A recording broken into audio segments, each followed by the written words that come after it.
Concerning middle school lessons when working with clay, I've found that most middle schoolers that I have had interactions with haven't had much clay experience. And meeting a middle schooler where they are and telling them we're going to learn how to make a cup or a bowl, especially if you don't have a kiln, may not excite them. It may put a damper on their confidence because they're not used to it. I know at that age level, if you're not good at something, you don't want to do it. And so I have had more success personally doing clay exercises with this grade level.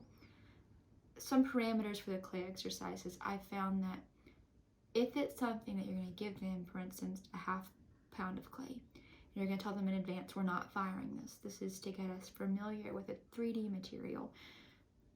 They're still going to put a lot of time into whatever they make and likely be frustrated or upset when at the end of it you say, okay, now put all your work back into the trash can with water. We're going to rehydrate it and use it again tomorrow.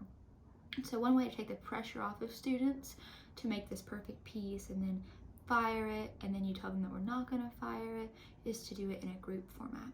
And so the one exercise I'm going to be showing you today is a group format exercise. And so what I would do, for example, is I would get a hat. This is just a hat I had on hand. It could be any kind of hat. It could be a bowl. And I would have a list of objects or items written on paper and put into this hat. Now, I've also noticed that middle schoolers generally struggle with decision making, independent decision making. And anytime that I've given them a very vague assignment or even a blank piece of paper, they have not come up with an idea, they've been frustrated, or the idea that they choose is very cliche or kitschy. They're gonna make an eye, or they're gonna make their favorite basketball player's shoe. It's something that they need to work at. They need to do brainstorming exercises and learn how to create their own independent decisions. But I try to take the pressure off that in the beginning of a unit so that they feel like they can be successful without having to be incredibly creative in their own mind. And so one way I do that is by giving them pre-selected options. In this hat, I have several options, and the one that I'm going to pick, it reads nose. And so if I were a middle schooler, I would get this, and I might at first be like, dang, I kind of wanted to make a flower, or I wanted to make a person. But you're going to remind them that this is a quick exercise. We're going to sculpt whatever you draw out of this hat, and we're going to attach it to a large project as a class. And so you might have nose, but your neighbor might have violin. And when you're done, you're going to figure out how to attach them together. They don't have to be hollow. They don't have to be light. They can be any way that you want. And so I went ahead yesterday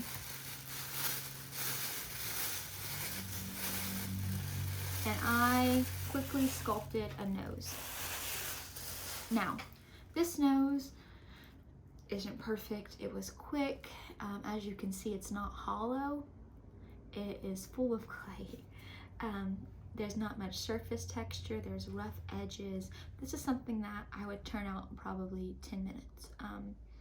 So your students are going to draw their name or their object or their item, and you're going to give them a set parameter at a time, and you're going to make it exciting. You're going to say, it doesn't have to be realistic, it doesn't have to be perfect, but I want you to get used to working with the material. And so after their set amount of time, I would suggest maybe 20 minutes to start, and if that's too long, you can finish early. Just feel out your students. Allow them to do this. And then you might spend time talking about what was successful and what wasn't, but you may move right into the second phase, which would be assembling the objects. So this video specifically is going to be talking about slipping and scoring. Once they get their object, I would encourage them to have one flat side instead of making it all the way in the round. This would help when attaching objects.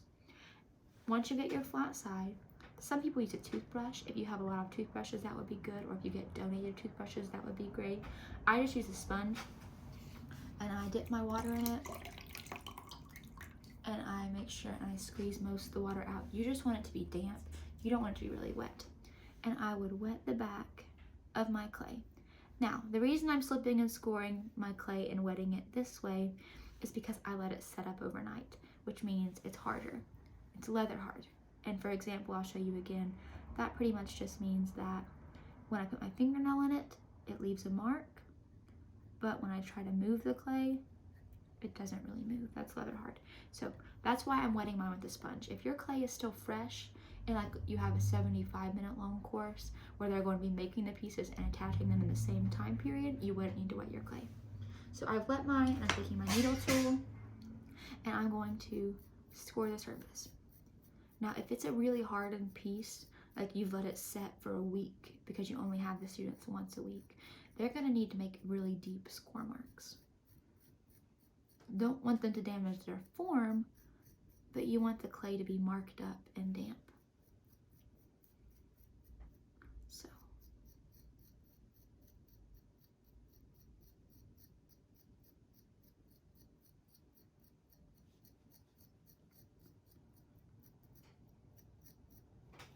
Okay, now the only piece I have at home right now is this one. It's not going to be a great example because obviously the sculpture is taller than it, but I'm going to show you the process of how you would attach it traditionally. You would also wet the back side.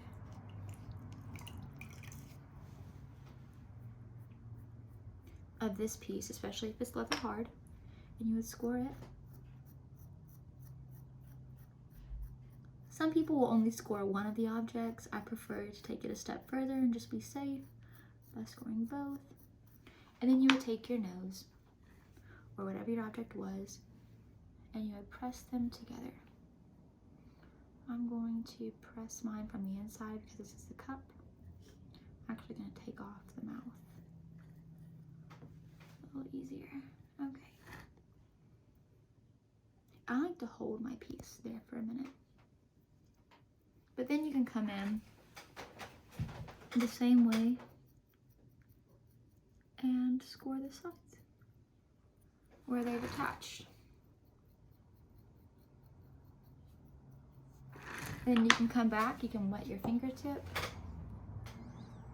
and smooth it as best as possible. Remind your students this is not something we're going to keep forever. This is just an exercise, and it will really take the pressure off of them to perform well. So you can see I still have, especially with this one because it was directly adhered, a line. I would sometimes take moist clay. This clay is kind of dry. I'll get some fresh clay, and I would roll tiny, tiny coils.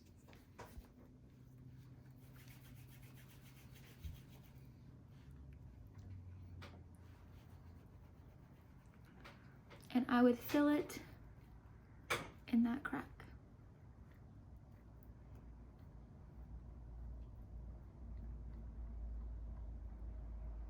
Now, because these are at different drying places, my moist clay is really moist and my leather hard clay is not going to accept the moisture at the same rate.